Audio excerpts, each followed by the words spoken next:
Muy buenos días, hermanos. Comenzando este nuevo día, en víspera ya prácticamente de la Navidad. Ojalá que en esta mañana y a lo largo de todos estos días de Navidad podamos analizar, podamos entender y podamos disfrutar todas las bendiciones que nos llegaron por el hecho de que Dios se haya hecho hombre y haya venido a la tierra a salvarnos. Y esto que estamos analizando en esta serie de pensamientos sobre las 5 solas de la Reforma, que fue lo que aquellos reformadores, a partir del acto de Martín Lutero clavando las 95 tesis en la puerta de la Catedral de Wittenberg el 31 de octubre de 1517, comenzó algo que fue mucho más que un simple movimiento, sino que ese monje católico llamado Martín Lutero, despertado por el Espíritu Santo, redescubrió y nos regaló a todos la esencia misma del Evangelio, que había estado tan oscurecida y oculta por la Iglesia dominada por Roma. Aquello que, como decíamos, que comenzó como una simple protesta en contra de una serie de prácticas religiosas de la Iglesia Católica Romana, culminó siendo un movimiento que transformaría a toda la Iglesia y a toda la sociedad. Estamos hablando de la Reforma. Y las 5 solas son solamente 5 frases que resumen la teología propulsada por la Reforma, que no fue un nuevo sistema, una nueva corriente religiosa, sino que esas 5 frases sistematizaban la doctrina revelada en las Escrituras. Estas 5 frases surgen como una necesidad de resumir ese nuevo entendimiento teológico, de tal manera de hacerlo sencillo y que otros pudieran visualizarlo. Pero sencillo no quiere decir simplista.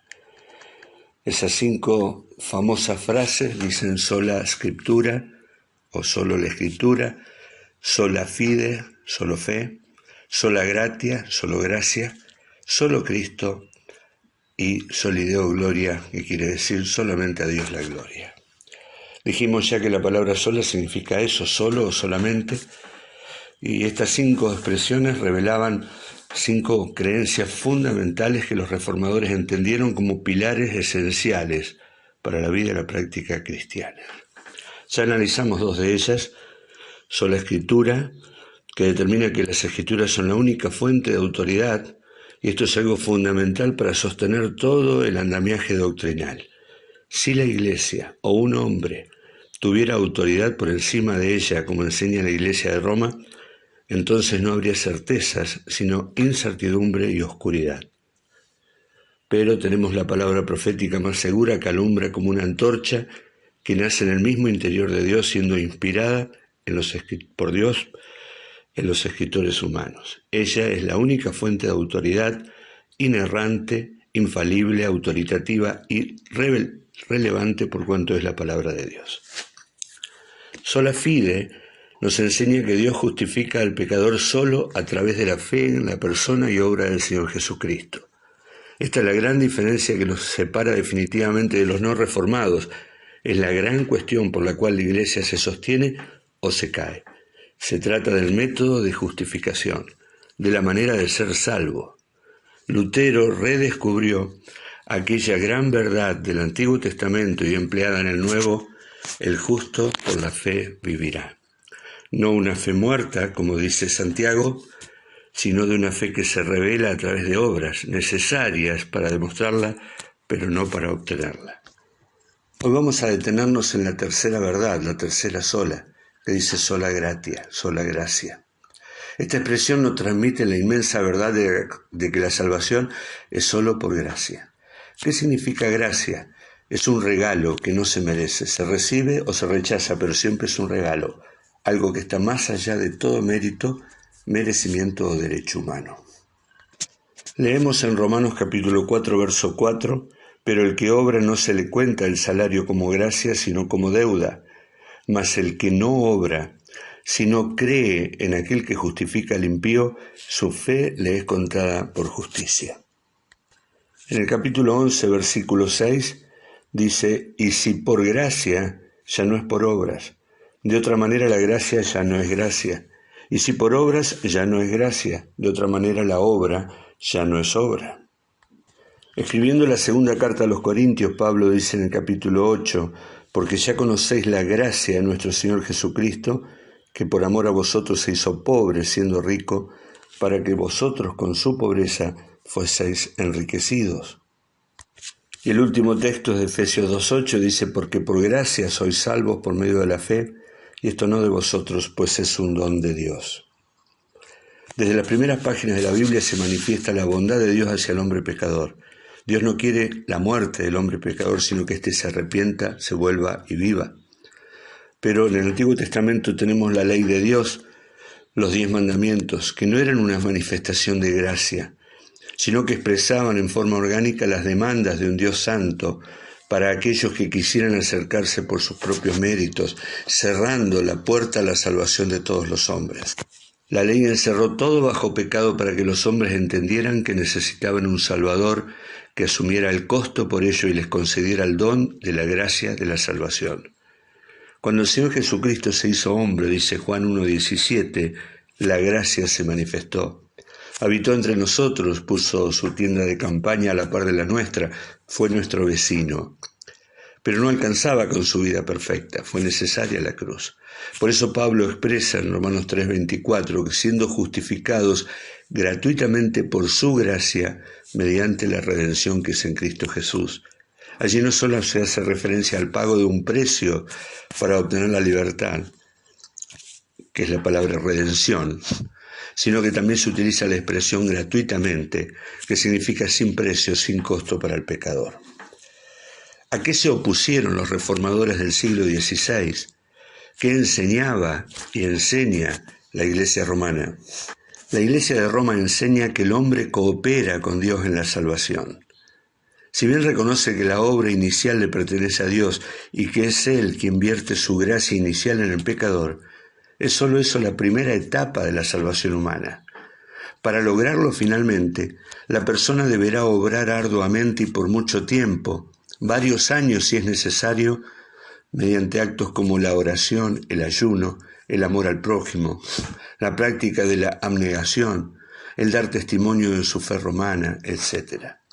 Esa segunda etapa de la que la Biblia no habla nada, pero es central para la Iglesia Católica Romana, es la parte que le corresponde cooperar al hombre para lograr finalmente la salvación. Cuando el hombre ha llegado a un determinado punto de mérito, por supuesto desconocido para él, entonces podrá ser justificado por Dios. Sin embargo, la Biblia enseña que Dios justifica a hombres impíos y pecadores, no a aquellos que hacen mérito para alcanzarlo. Lo leímos en Romanos capítulo 4, verso 5. No he venido a llamar a justos, decía el Señor Jesús, sino a pecadores al arrepentimiento. Dios llama a pecadores al arrepentimiento y Dios les pide que se arrepientan, como dice Pablo en Hechos capítulo 17, verso 30. Dios no espera que el hombre cambie su vida antes de ser salvo, sencillamente porque el hombre es incapaz de hacerlo. Es como pedirle a un muerto que se vista o arregle su estado. No puede hacerlo, no puede ser transformado, no puede nacer de nuevo, porque esa es una obra que hace Dios.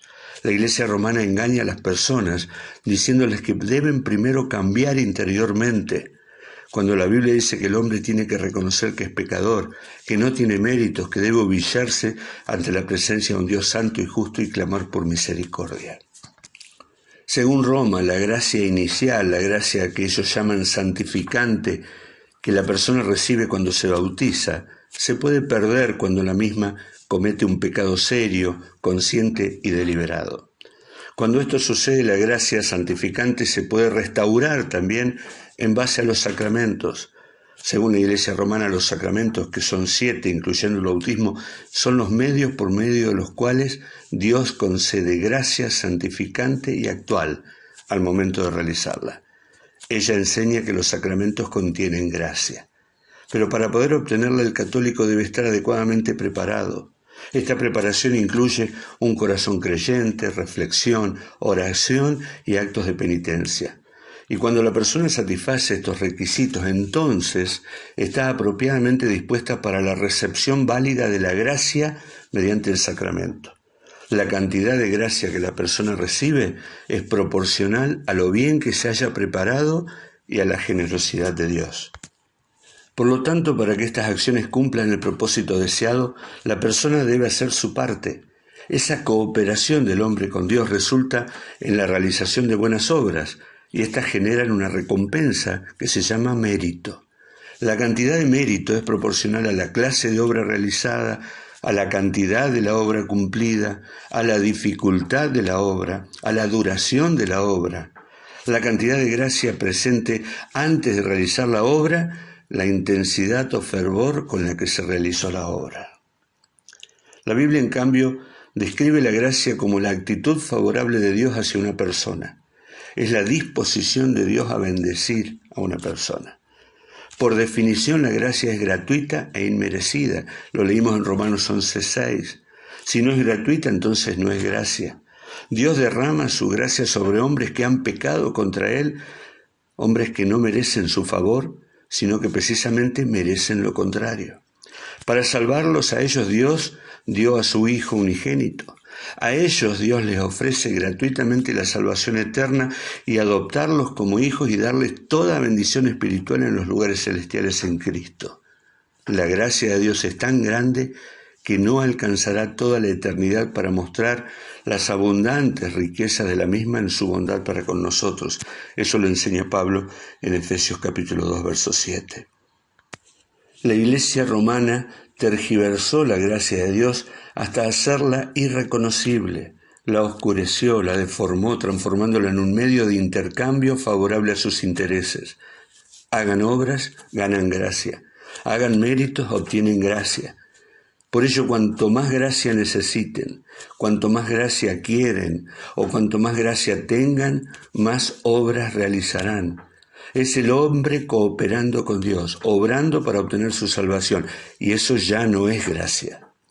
La justificación que enseña la Iglesia romana es imperfecta e incompleta. El católico nunca puede saber si es suficientemente salvo o no. La justificación es un largo camino, una carrera, un viaje difícil en la cual ellos deben obrar permanentemente para lograr su propia salvación.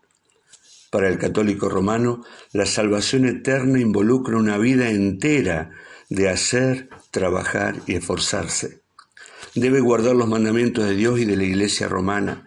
Debe recibir los sacramentos y realizar actos de piedad. Debe hacer buenas obras. Su salvación eterna depende de estas cosas y nunca sabe si es suficiente. Su alma se encuentra en una situación frágil e incompleta. Siempre se debe o se puede o se quiere hacer más, esforzándose constantemente por aumentar y mantener la gracia en su alma con la esperanza de que algún día pueda lograr la vida eterna. La salvación bíblica, en cambio, se caracteriza por el descanso. Cristo ya ha terminado la obra de la salvación en la cruz. La salvación es un don gratuito y perfecto de Dios. El creyente, teniendo la confianza en la salvación de su alma, descansa en Cristo. Eso fue lo que los reformadores lograron para nosotros, volver a la doctrina de la gracia de Dios como la única fuente de toda bendición.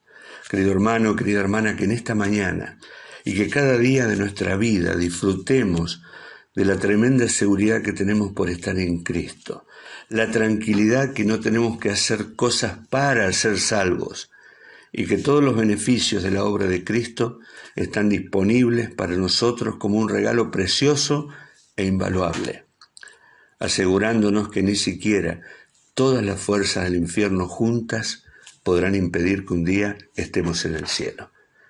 Como dice Pablo, quiero terminar diciendo: demos gracias a Dios por su don inefable. Y hagamos nuestras las palabras del apóstol Pablo cuando dice: doy gracias al que me fortaleció, a Cristo Jesús nuestro Señor, porque me tuvo por fiel poniéndome en el ministerio, habiendo yo sido antes blasfemo, perseguidor e injuriador, mas fui recibido a misericordia porque lo hice por ignorancia en incredulidad. Pero la gracia de nuestro Señor Jesucristo fue más abundante con la fe y el amor que es en Cristo Jesús. Que el Señor nos bendiga.